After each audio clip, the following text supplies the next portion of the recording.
بسم الله الرحمن الرحيم، والصلاة والسلام على أشرف الأنبياء والمرسلين، حبيب إله العالمين أبي القاسم محمد المصطفى وعلى آله الطيبين الطاهرين. إخوتي، قبل أن نبدأ بموضوعنا هذا، أرجو من الإخوة الذين لم يشتركوا في القناة الاشتراك بها حتى يصلهم كل جديد، ويدعمونا باللايكات والاشتراكات.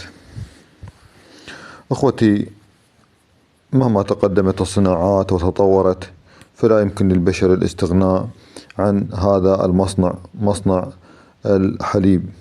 هذا المصنع العجيب إنه مصنع متحرك، يمكنك أن تذهب به إلى أي مكان، لا يتصاعد منه دخان يلوث البيئة مثلا، ولكن ملوثات البيئة في هذا العصر الحديث ممكن أن تؤدي إلى قلة إنتاجه أو تعدم إنتاجه نهائيا بسبب التلوثات وبسبب الأمراض المنتشرة. إنه أساسي وضروري للحياة، ولا يوجد إنسان في العالم لم يتغذى بما ينتجه هذا المصنع، ولا يخلو منه بيت في الشرق أو الغرب. يزول هذا العجب عند الإنسان عندما يعلم أن الله سبحانه وتعالى هو الذي خلق هذا المصنع، صنعه سبحانه وتعالى وأهداه للإنسان لينتج له طعاما كاملا باردا في الصيف دافئا في الشتاء. إنه ضرع الحيوان الذي يصنع بقدرة الله تعالى الحليب من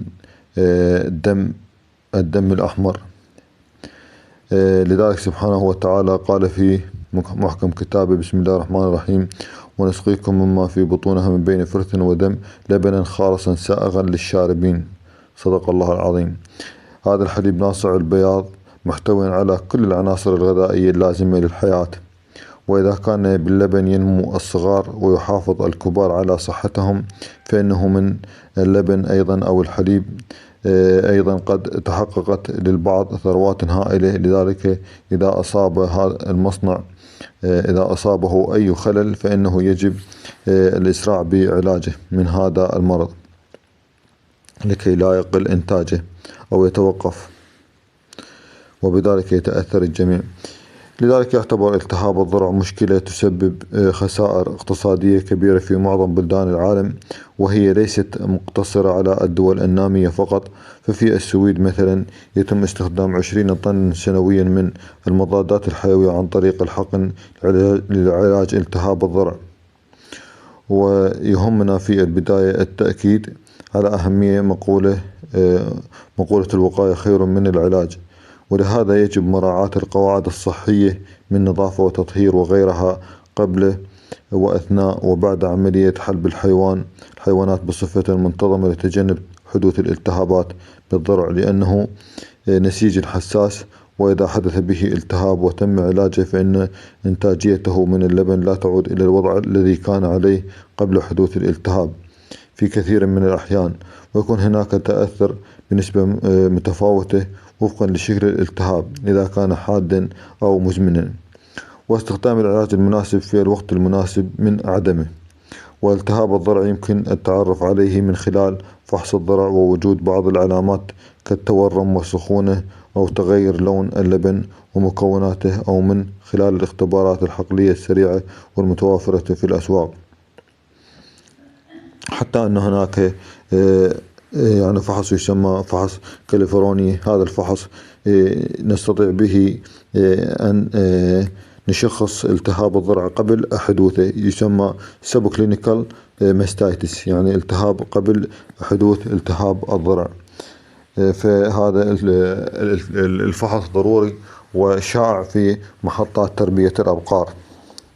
أما أسباب التهاب الضرع فهي كثيرة، ومن أهمها الأنواع البكتيرية مثل البكتيريا ستريبتوكوكاي أو ستافيلوكوكاي أو الإيكولاي وعلاج التهاب الضرع، يعني كثير من الجراثيم يصاب بها الضرع.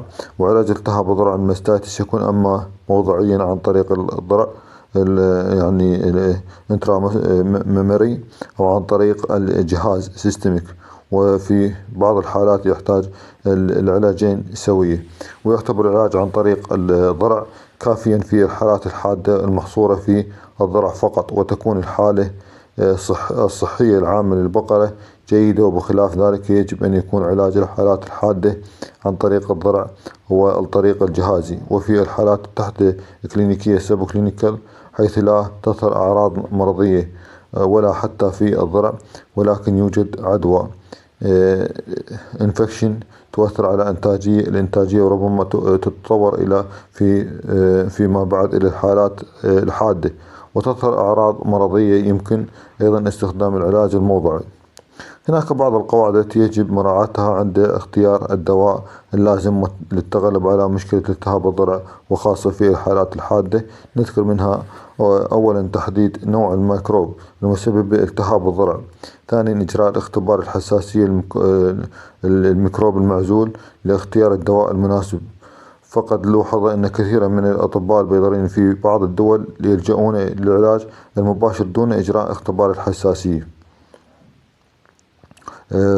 وتكون النتيجة فشل بعض هذه العلاجات في تحقيق النتائج المرجوة، وتنشأ مقاومة لدى البكتيريا ضد هذه الأدوية. وعلى سبيل المثال فإن البنسلين من أكثر المضادات الحيوية شيوعا لعلاج التهاب الضرع، إلا أن مقاومته من بعض البكتيريا نتيجة إفراز إنزيم معين يفسد عمل البنسلين ويجعله عديم الفائدة، بدلا من أن يكون سلاحا فتاكا ضد هذه البكتيريا.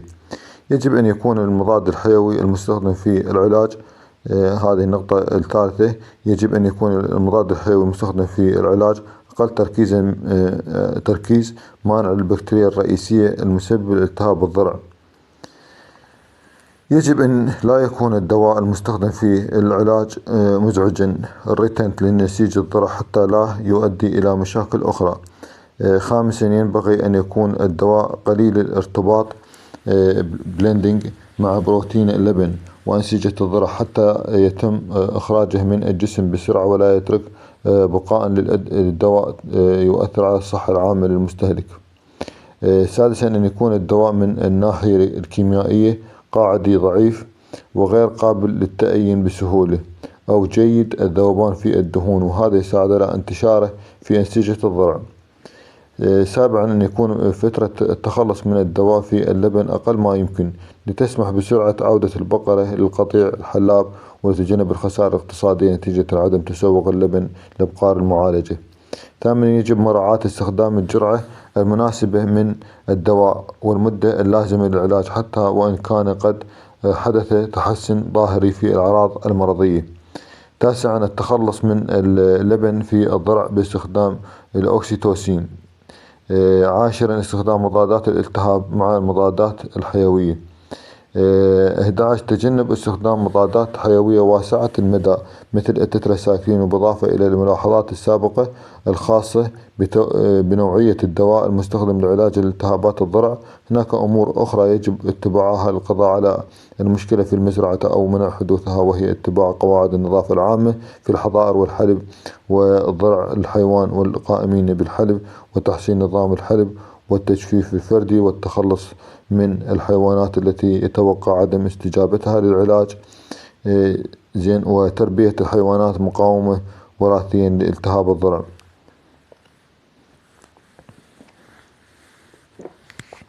اخواني هذا كل ما اردت يعني توضيحه لالتهاب الضرع، وهناك امور كثيرة يجب اتباعها من قبل المربين او في محطات تربية الابقار، مثل ما قلنا النظافة والفحص الدوري، وخاصة فحص كاليفورنيا. هذا الفحص مهم وضروري جدا خاصة في محطات تربية الأبقار، لأنه يكشف عن التهاب الضرع قبل حدوثه، يسمى سب كلينيكال ماستيتس فحص كاليفورني.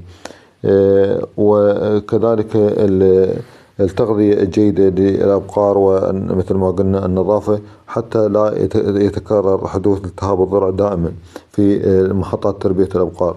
وإذا كانت الجرثومة نحسة ولا تستجيب للعلاج يجب إبعاد هذه البقرة عن القطيع حتى لا تتلوث يعني الأبقار الأخرى أو تأخذ عدوى من هذه الأبقار. حتى المحالب يعني تكون هناك حلابات خاصة للأبقار المصابة، لا تحلب بها الأبقار السليمة. أخوتي، هذا كل ما أردت التوضيح عن هذه، وإذا لديكم أي استفسار أو تعليقات أرجو ذكره في التعليقات. والسلام عليكم ورحمة الله وبركاته.